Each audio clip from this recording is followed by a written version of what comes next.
تعویذ گنڈے یہ منع ہے، خصوصاً جو شرکیہ ہوتے ہیں. شرکیہ تعویذ اور تلسمی منتر پڑھتے ہوئے گرہ لگائے گئے دھاگے، علاج کی غرض سے پہنی گئی چیزیں، منکے، کوڑیاں، سیپیاں، دھات کے کڑے، اور اس نیت سے یہ سب پہننا کہ اس سے علاج ہوگا، یہ منع ہے. ٹھیک ہے. رسول اللہ صلی اللہ علیہ وسلم نے فرمایا جس نے تمیمہ کا مطلب تھا شرکیہ تعویذ گلے میں لٹکایا اس نے شرک کیا. ابن مسعود کہتے ہیں میں نے رسول اللہ صلی اللہ علیہ وسلم کو فرماتے ہوئے سنا بلا شبہ جھاڑ پھونک، تعویذ اور حب کے اعمال شرک ہیں. لوگوں نے کہا اے عبد الرحمن یہ جھاڑ پھونک اور تعویذ کو تو ہم جانتے ہیں، یہ حب کے اعمال کیا ہیں؟ انہوں نے کہا یہ کوئی ایسا عمل ہے جو عورتیں کرتی ہیں اپنے خامدوں کے ہاں محبوب ہونے کے لیے. یعنی ایسا تعویذ لکھواتی ہیں کہ جس سے شوہر کی نظر میں بہت محبوب ہو جائے. عمران بن حسین نے ایک آدمی کے بازو میں پیتل کا چھلا دیکھا، پوچھا یہ کیا ہے؟ اس نے کہا کمزوری کی وجہ سے. انہوں نے کہا اگر چھلے کو پہنتے ہوئے تجھے موت آ گئی تو تجھے اسی کے سپرد کر دیا جائے گا. تعویذ لٹکانا، کئی لوگ تعویذ گلے میں لٹکاتے ہیں، یہ بازو پہ باندھتے ہیں، یہ کہیں اور لٹکا دیتے ہیں. عیسیٰ بن عبد الرحمن کہتے کہ میں عبداللہ بن اقیم ابو معبد جوہنی کے پاس ان کی عیادت کے لیے گیا تو ان کے جسم پر مرض کی سرخی تھی. میں نے عرض کیا آپ کوئی چیز تعویذ کیوں نہیں گلے میں لٹکا لیتے؟ انہوں نے فرمایا موت اس سے زیادہ قریب ہے.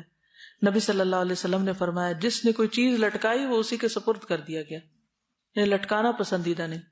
مشکلات اور تکالیف سے بچنے کے لیے، دنیاوی مقاصد حاصل کرنے کے لیے امام ضامن باندھنا شرک ہے. بعض اقوام میں مسافروں کو سفر کی ابتدا میں یہ بازو پر باندھتے ہیں. کوئی سفر پہ جا رہا ہو تو کہتے ہیں امام ضامن باندھ لو، جبکہ مسلمانوں کو ایسے مواقع کے لیے مسنون دعائیں سکھائی گئی. آتی ہیں سفر کی دعائیں. رویفہ کہتے ہیں رسول اللہ صلی اللہ علیہ وسلم نے مجھے فرمایا اے رویفہ امید ہے تمہیں میری بات لمبی زندگی ملے گی تو تم لوگوں کو بتا دینا کہ جس نے اپنی داڑھی میں گرہ لگائی، یعنی داڑھی کے بالوں میں خود گرہ لگائی یا تانت باندھی، تانت ہوتی تاند جس کو پنجابی میں کہتے ہیں نا، یہ دھاگا، یا کسی جانور کے گوبر یا ہڈی سے استنجا کیا تو محمد صلی اللہ علیہ وسلم اس سے بری ہیں، یعنی آپ اس کو اپنی امت میں نہیں شمار کریں گے. نبی صلی اللہ علیہ وسلم کی تعویذ پہننے والے شخص سے بیزاری. عقبہ بن عامر کہتے ہیں ایک مرتبہ رسول اللہ صلی اللہ علیہ وسلم کی خدمت میں 10 آدمیوں کا ایک وقت حاضر ہوا. نبی صلی اللہ علیہ وسلم نے ان میں سے 9 آدمیوں کی بیعت کر لی اور ایک سے ہاتھ روک لیا. انہوں نے پوچھا یا رسول اللہ آپ نے 9 سے بیعت کی ہے اور اس شخص کو چھوڑ دیا؟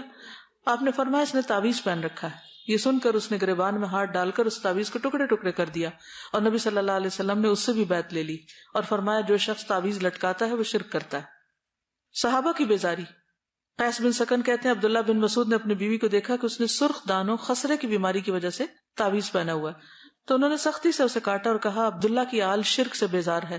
ہم نے نبی صلی اللہ علیہ وسلم سے یہ بات یاد کی ہے کہ بلا شبہ جھاڑ پھونک، تعویذ اور حب کے اعمال شرک ہے.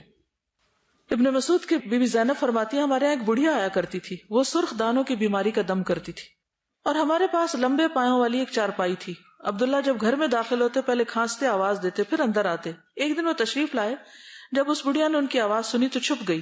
وہ آ کر میرے پاس بیٹھ گئے. انہوں نے مجھے ہاتھ لگایا تو انہیں ایک دھاگا سا محسوس ہوا جو میں نے گلے میں ڈالے ہوا تھا. انہوں نے کہا یہ کیا ہے؟ میں نے کہا اس نے مجھے سرخ دانوں کی بیماری کا دم کر کے دیا. انہوں نے اسے کھینچ لیا، توڑ کے پھینک دیا. فرمایا عبداللہ کے گھر والوں کو شرک کی کوئی ضرورت نہیں. میں نے رسول اللہ صلی اللہ علیہ وسلم سے سنا آپ فرما رہے تھے دم جھاڑ، تعویذ اور حب کا عمل سب شرک ہے. تو لٹکانے والے تعویذ درست نہیں. منتر. جابر بن عبداللہ سے روایت ہے کہ رسول اللہ صلی اللہ علیہ وسلم سے نشرہ کے بارے میں دریافت کیا گیا. فرمایا یہ شیطانی عمل ہے. نشرہ کیا ہوتا ہے؟ جن جادو اتارنے کے لیے شرکی اور جاہلانہ منتر پڑھنا، یعنی جھاڑنا. شرکیہ دم سے جھاڑ بھی منع ہے، صرف پہننا نہیں بلکہ جو بھی آپ پہ کچھ پڑھے پتا ہو وہ پڑھ کیا رہا ہے. یہ یقین کرنا ضروری ہے کہ وہ صحیح آیات یا مسنون دم ہی کر رہا ہے. گھوڑے کی نال پتہ ہے وہ کیا ہوتی؟ جادو، نظر بد، بیماری یا حادثات سے محفوظ رہنے کے لیے گاڑی، مکان یا دکان وغیرہ پر گھوڑے کی نال لٹکانا یا کالے دھاگے وغیرہ باندھنا اللہ تعالیٰ پر عدم اعتماد کا اظہار ہے، شرک ہے. اس کی بجائے اللہ کی پناہ اور حفاظت طلب کرنے والی دعائیں پڑھنی چاہیے. اب آپ دیکھیے کہ پیچھے جتنے بھی دم کے طریقے مسنون ہیں جب آپ کو پتا ہوں گے تو اس کے علاوہ باقی سب آؤٹ کر دیں. ٹھیک.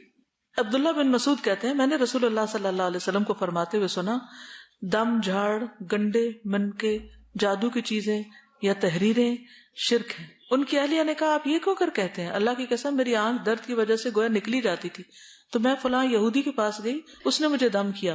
جب وہ دم کرتا تھا تو میرا درد رک جاتا. عبداللہ رضی اللہ عنہ نے کہا یہ شیطان کی کارستانی ہوتی تھی. وہ تمہاری آنکھ میں اپنی انگلی مارتا تھا. جب وہ یہودی دم کرتا تو شیطان باز آ جاتا.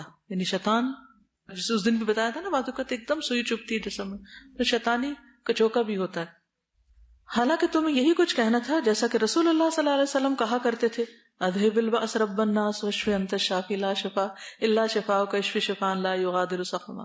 بس اتنا ہی کہہ دیتی، کسی کے پاس جانے کی کیا ضرورت تھی.